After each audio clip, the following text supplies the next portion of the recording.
Heureux de vous savoir nombreux au rendez-vous de cette session d'information sur Canal 3 BD. Mesdames et messieurs, bonsoir, voici les titres du journal. 70 motos avec des pièces de rechange pour lutter contre le terrorisme. C'est un don de l'agence béninoise de gestion intégrée des espaces frontaliers au profit des forces de défense et de sécurité. Ces moyens roulants offerts ce mardi iront directement aux unités de l'armée, de la police républicaine et du groupement national des sapeurs-pompiers intervenant dans les zones frontalières. Les détails dans un instant. Après une semaine de manifestations, les rideaux sont tombés sur la 6e édition du Festival international de Porto Novo, un rendez-vous qui a enregistré plusieurs tableaux culturels et artistiques, dont le point d'orgue aura été la parade de près de 1000 masques du patrimoine culturel et cultuel de la ville de Porto Novo. Retour dans ce journal sur les temps forts de la cérémonie de clôture. La page magazine de ce journal sera consacrée à la seconde vie des voitures gâtées. Elle se retrouve en pièces détachées sur un marché qui alimente le secteur des pièces de rechange. Plusieurs catégories de réparateurs fréquentent ces marchés à cause du rapport qualité-prix acceptable au goût de tous les usagers. Une de nos équipes de reportage est allée faire le tour d'un de ces types de marchés pour mieux comprendre l'enjeu. Les détails dans ce journal. Voilà pour les titres. Mesdames et messieurs, à nouveau, bonsoir. Le Bénin se donne des moyens d'endiguer le terrorisme. C'est à travers l'agence béninoise de gestion intégrée des espaces frontaliers qui vient d'appuyer les forces de défense et de sécurité en moyens roulants. 70 motos avec des pièces de rechange sont offertes ce mardi aux unités de l'armée, de la police républicaine et du groupement national des sapeurs-pompiers intervenant dans les zones frontalières. William Cliquant pour les détails. Des moyens de mobilité adaptés aux terrains difficiles des zones frontalières du Bénin. 70 motos au total pour traquer la menace terroriste aux portes du Bénin et l'éloigner efficacement. Les équipements sont acquis par l'Agence béninoise de gestion intégrée des espaces frontaliers, ABJF, au titre de l'exercice de l'année dernière. Comme vous le savez, les espaces frontaliers sont des espaces assez difficiles d'accès. Ce sont des espaces extrêmement enclavés, ce qui permet donc à tous les criminels de tous bords et aux terroristes de s'installer durablement. C'est cette situation d'enclavement qui fait qu'aujourd'hui, ces secteurs sont les zones de confort des terroristes. Et comme ces terroristes ont choisi ces moyens de locomotion, ils savent que nos moyens traditionnels ne permettent pas de les suivre et de les traquer. C'est dans ce cadre que, depuis plusieurs années, M. le ministre de l'Intérieur a instruit donc l'agence de participer à l'équipement de nos forces de défense et de sécurité. Ces actions renforcent la présence de l'État dans les espaces frontaliers et développent le sentiment d'appartenance à la nation des populations frontalières. À ce titre, la BGF a acquis sur son budget 2022 70 motos dotées de 2 casques, de pneus secours, d'imperméables et de trousses à outils. 30 motos seront mises à la disposition de l'état-major général pour renforcer la mobilité des forces de défense dans les secteurs actuellement touchés par les attaques terroristes. 30 motos à la police républicaine en service dans les espaces frontaliers en proie aux attaques terroristes et 10 motos au groupement national des sapeurs-pompiers pour secourir en temps réel nos concitoyens victimes des accidents, nos populations touchées par les incendies ou autres crises. Les engins vont être déployés sur l'ensemble des unités aux postes de frontières dès cette remise, puisque le besoin sur place est déjà pressant.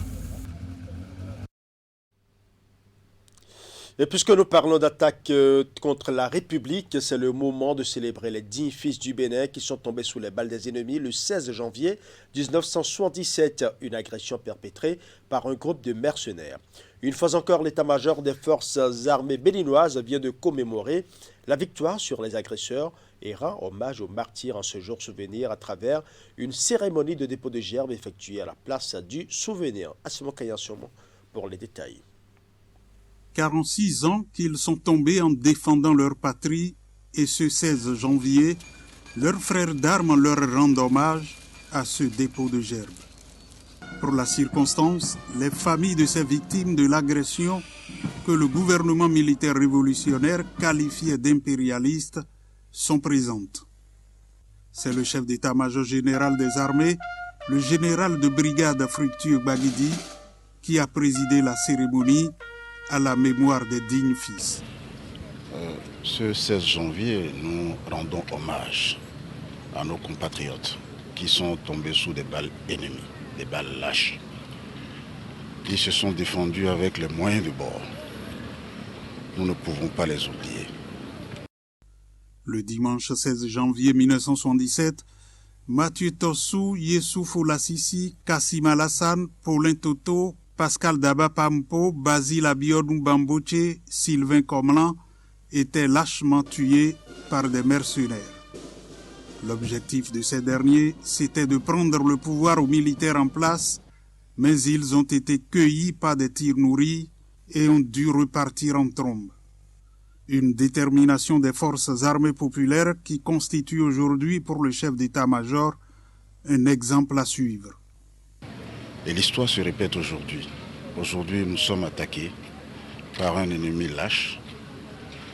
Nous n'avons pas de front. Nous ne les connaissons pas. Nous ne connaissons pas leurs motifs. Mais ils s'attaquent à notre pays. C'est des moments qui nous rappellent que nous devons, par devoir, continuer à défendre l'intégrité de notre pays jusqu'à la dernière goutte de sang. Je n'ai aucun doute que nous avons déjà gagné cette guerre.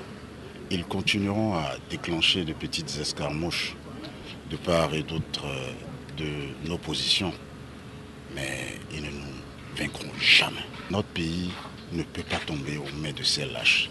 Nous ferons tout pour que nos populations continuent à vaquer tranquillement à leurs occupations, pour que les étrangers qui vivent parmi nous se sentent chez eux au Bénin en toute sécurité. Le pays était dirigé à l'époque par le président de la République, Mathieu Kérékou, dont l'appel à mobilisation a été entendu. Aujourd'hui, avec les attaques djihadistes au nord du Bénin, le chef d'état-major général des armées est confiant en ses troupes. Déjà 16 ans que Sa Majesté Signon Oba Adeki Ilouma a été intronisé roi central de la vallée de l'Ouémé. 16 ans en tant que tête couronnée, cet anniversaire n'est pas passé sous silence. Il a été célébré ce dimanche à travers plusieurs manifestations qui ont connu la participation des hautes instances royales du Bénin. Retour sur les temps forts de l'événement dans ce reportage.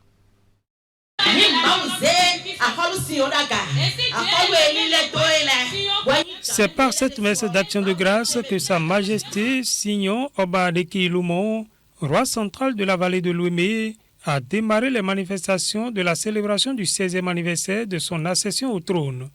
16 ans au service de ses ancêtres, 16 ans de gestion des affaires traditionnelles de la vallée de l'Ouémé. Cette célébration marque le renouvellement de son engagement à poursuivre l'œuvre de ses ancêtres dans l'unique but de veiller à la souveraineté de son royaume et au bonheur de son peuple.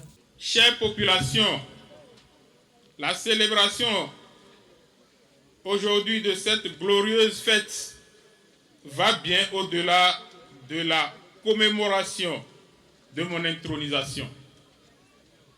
Elle marque le renouvellement du serment sacré à l'Éternel, de la réaffirmation de pacte qui nous lie, lequel assigne à un roi la mission de garantir la souveraineté, l'unité et l'intégrité de son peuple. Seigneur, couvre-moi de la puissance protectrice. Meilleurs vœux à toute la population de la vallée et à tout le Bénin. En raison de son attachement à l'histoire, à l'identité culturelle de la vallée de l'Ouémé et aux principes qui régissent le fonctionnement des royautés au Bénin, Sa Majesté Signon Oba Adeki Ilouma a fortement bénéficié de l'accompagnement du Haut Conseil des rois du Bénin. Majesté, grâce à vos œuvres quotidiennes, le trône du roi Signon Oba Adeki Ilouma, roi central, est connu de tous et la personnalité du roi est reconnue sur tout le territoire du Bénin et même à l'extérieur de notre pays. Au Haut Conseil des rois du Bénin, nous marquons nos voeux que vous puissiez la lutte entamée ensemble pour le renforcement de l'institution royale dans notre pays. Majesté, directeur exécutif du Haut Conseil, nous vous bénissons, nous vous bénissons, nous vous bénissons. Majesté, nous vous souhaitons un long et prestigieux règne sur le trône hautement sacré de vos ancêtres. Ce 16e anniversaire d'accession au trône aura été, une fois de plus, l'occasion pour le roi Sion Oba Adeki Lumon d'agir pour l'épanouissement de son peuple et de témoigner à Dieu sa reconnaissance pour sa grâce infinie sur le trône, malgré les soubresauts.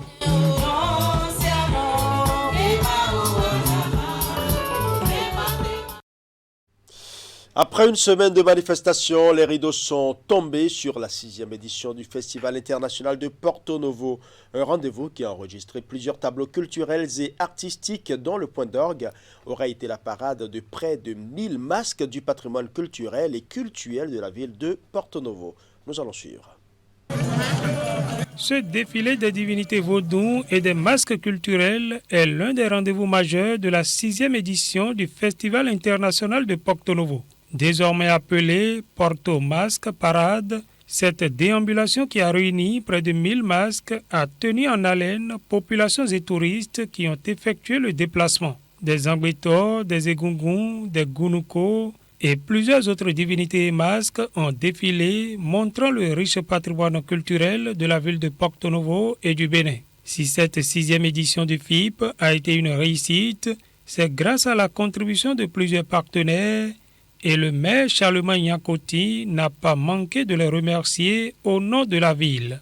Une semaine durant, la ville a vibré au son et au rythme de manifestations culturelles et culturelles diverses, riches en couleurs, musique, danse, foire, etc., qui ont nourri nos yeux et nos oreilles et ont égayé nos âmes. Mesdames et messieurs, distingués invités, du haut de cette tribune, j'adresse à l'endroit du chef de l'État, son Excellence le Président Patrice Guillaume Athanase Talon et tout son gouvernement, les mots de remerciement de toute la ville de Porto Novo. Mes remerciements vont également à l'endroit de la Fondation Claudine Talon, qui, de par sa contribution, a permis au FIP 2023 de vivre, d'égayer les populations et rentrer dans l'histoire avec des honneurs. Au regard des innovations du Festival international de Porto Novo, au fil des éditions, le ministre de la Culture, du Tourisme et des Arts a salué le dynamisme et le management du conseil communal qui a fait de ce festival un événement révélateur du potentiel et de l'attractivité du Bénin. Je voudrais saisir ce moment pour féliciter le comité d'organisation pour avoir fait l'effort de la professionnalisation. Aussi, je voudrais vous dire que pour les éditions à venir, le gouvernement sera encore plus présent pour que, au moment où la destination Bénin sera ouverte, sera mise en vente, c'est-à-dire début 2025, que pour cette édition 2025, nous soyons définitivement dans le professionnalisme et dans les standards internationaux. Je voudrais donc vous dire que le FIP est désormais institutionnalisé et que c'est avec un regard bienveillant, un regard rigoureux, un regard exigeant que le gouvernement de notre pays sera désormais à votre côté. Cette déambulation vient donner le clap de fin de cette 6e édition. Autorités et population se donnent rendez-vous en 2024 pour une nouvelle célébration de la culture béninoise à travers le Festival international de Porto Novo. La fête du Vaudou édition 2023, on en parle encore cette fois-ci dans la commune de Zakota où les manifestations ont duré plusieurs jours et ont pris fin par un grand rassemblement. Chefs de culte, adeptes et autres acteurs des cultes endogènes de la ville et des communes environnantes se sont retrouvés pour fêter. Les détails avec Hélène Amosso. La journée est celle choisie au Bénin pour rendre hommage aux divinités et comme les années antérieures, 2023 n'a pas été une exception. Partout sur l'étendue du territoire national, le 10 janvier a une fois encore été commémoré. Dans la commune de Zakota, les manifestations ont été étalées sur 2 semaines. Elles se sont achevées par un grand rassemblement. Qui perd sa culture, perd son identité.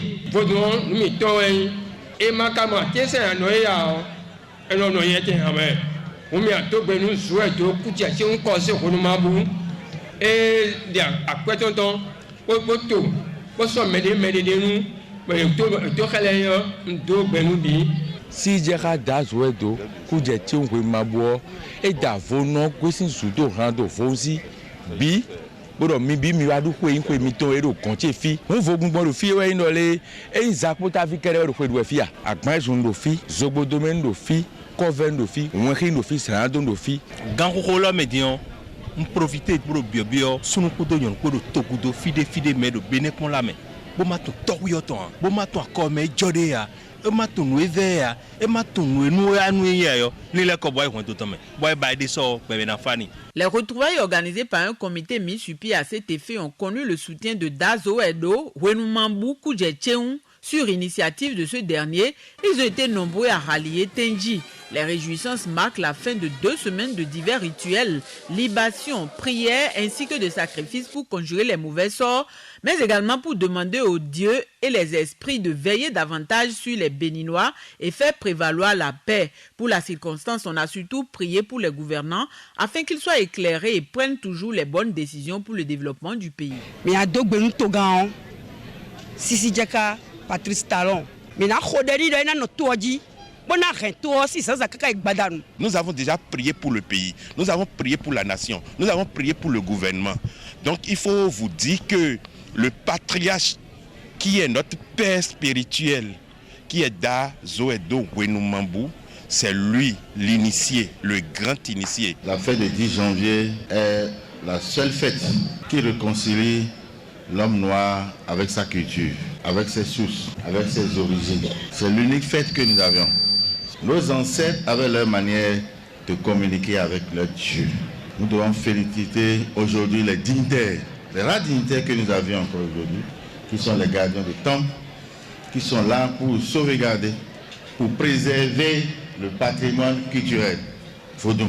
Venus des 4 coins de la ville qui abritent les festivités, mais aussi des communes environnantes, adeptes, dignitaires, têtes couronnées et autres pratiquants des cultes endogènes ont festoyé durant toute une journée.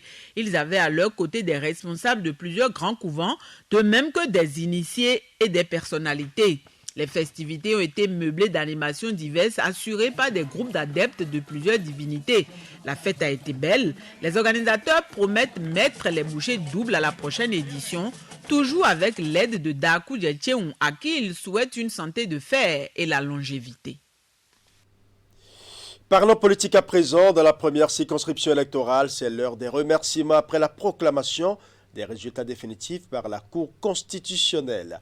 Les candidats élus du Parti Union progressiste Le Renouveau poursuivent leur tournée de remerciements à travers presque tous les arrondissements de Carry-Maman.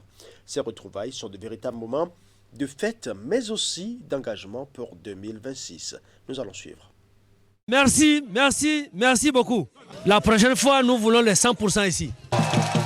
Nous voulons contrôler la mairie de Carry-Maman. Voilà le nouveau défi lancé par Salifou Issa et les autres candidats élus du parti Union progressiste Le Renouveau dans la première circonscription électorale. Au détour de cette tournée de remerciements à entreprises, ils ont réitéré leur engagement à maintenir le cap en travaillant davantage pour ne laisser aucune place à leurs adversaires politiques. Aujourd'hui, on a Mossé, on a Boko. Il nous reste un peu pour prendre Compa. Compa et Beni Lafia, c'est presque dans le sac. Voilà pourquoi j'ai dit on viendra rapidement vous dire merci pour le travail abattu. On a eu 3 députés sur 4. Merci beaucoup. La prochaine fois, on prendra les 4 sur 4. À Carry-Maman, Monsé, Bogo, Beni Lafia sont entre autres localités où seuls les candidats du parti UPR se sont rendus. Ils ont couru tous les risques possibles pour aller solliciter le suffrage de les électeurs. Et leur déplacement n'a pas été vain dans les urnes. Nous avons tout bravé pendant cette élection pour ramasser les 3 députés. Nous voulons les 4. Malheureusement, on a eu 3, mais on remercie Dieu. Cette zone, ce n'est pas réservé à n'importe qui, personne ne vient, mais nous avons pris le risque. Il y a la population qui est là, il y a les gens qui vivent là, donc on a pris le risque, on est venu les saluer pour leur montrer une fois encore notre détermination et ensemble nous allons réussir. Nous allons commencer dès à présent à lutter avant 2026 car nous promettons repartir avec les 4 députés prochainement. À toutes ces étapes, la population est sortie massivement pour danser et chanter au rythme des différentes sonorités de cet orchestre déplacé pour la circonstance.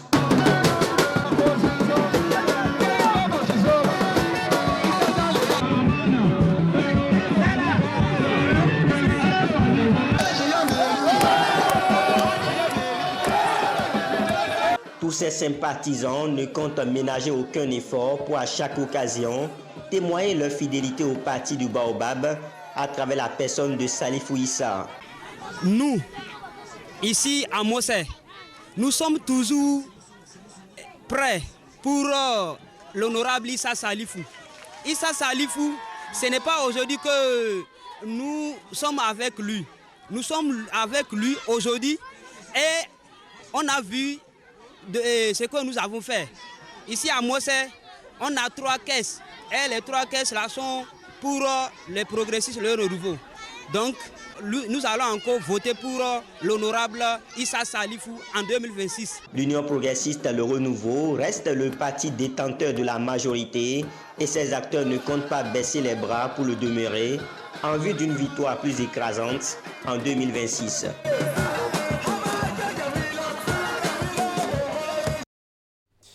La page magazine de ce journal sera consacrée à la seconde vie des voitures gâtées. Elle se retrouve en pièces détachées sur un marché qui alimente le secteur des pièces de rechange. Plusieurs catégories de réparateurs fréquentent ces marchés à cause du rapport prix-qualité acceptable au goût de tous les usagers. Une de nos équipes de reportage est allée faire le tour d'un de ces types de marchés pour mieux comprendre l'enjeu. Voici le reportage de la rédaction. Impossible de circuler dans ce marché sans se familiariser au bruit des coups de marteau. Ils sont produits par des ouvriers qui, toute la journée durant, cassent les véhicules de tout genre. Toutes les marques de véhicules y passent. Une fois la casse terminée, place au tri pour permettre au vendeur de satisfaire sa clientèle. Il y a le fil courant dedans, on enlève ça à part. Il y a les aluminium à part. Le ferraille là. Il y a une voiture qui vient nous charger ça, on amène chez les Chinois à Semé ou bien au Sonacop comme ça. C'est là-bas ils prennent ça. Et ils fabriquent le fer de 6 avec ça. C'est ça. Et l'aluminium, il y a quelqu'un qui vient acheter, il y a les Ibo, il y a les Béninois qui font la marmite là des fois. C'est eux qui viennent acheter dans notre mine ici. Plusieurs catégories de personnes viennent sur ce marché à la recherche de différentes pièces de voiture. Les pièces achetées font parfois objet de réparation avant leur utilisation. Cet homme est un habitué des lieux. Il est dépanneur de profession et vient régulièrement ici pour les besoins de son travail. Ici là, on casse la voiture, tu vas trouver ça moins cher, tu vas aller trouver un peu dedans quoi. Je vais aller réparer ça avant de bandits quoi. Je vais aller nettoyer des bandes, de trouver un peu quoi. Le marché offre un rapport qualité-prix acceptable au goût de tous ses usagers. C'est d'ailleurs, selon beaucoup d'entre eux, les raisons qui motivent leur présence sur le site. Je viens acheter les appareils tels que les DVD, les amplificateurs, pour accompagner aussi les ventilos de façon à pouvoir revendre. Le mécanicien vient acheter nos pièces chez nous ici. Des fois, même les Ibo qui vendent à la boutique, là, des fois, ils viennent ici acheter les pièces et mettre dans les boutiques. Parce que des fois, il y a les pièces qui sont bonnes dans notre côté ici. Comme nous, c'est Gangpo là, nos pièces là n'est pas chères comme pour chez que les Ibo vendent. Les commerçants du site ont différents types de fournisseurs qui mettent les voitures à leur disposition. L'état de la voiture à l'achat permet de définir les conditions de la vente sur le marché. C'est en ville, on vient pour payer une voiture. Si maintenant ça ne vient pas comme ça, on casse, on vend les petites pièces. Il y a les gens qui viennent payer les voitures encore, on vend. Même les gens qui viennent payer casserie, on vend. Il y a ce qui est en bon état, ce qui est déjà gâté. Nous, on paye tout. Quand on dit Ganko là, même si c'est perd, c'est que tu as, on paye et on vend. C'est comme ça que nous on fait.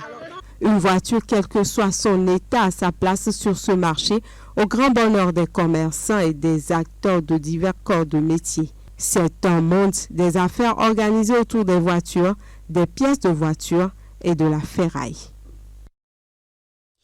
Voilà, ce sera tout pour ce journal. Merci pour votre aimable attention. Tout le plaisir était pour moi de rester en votre compagnie. Bonne soirée chez vous.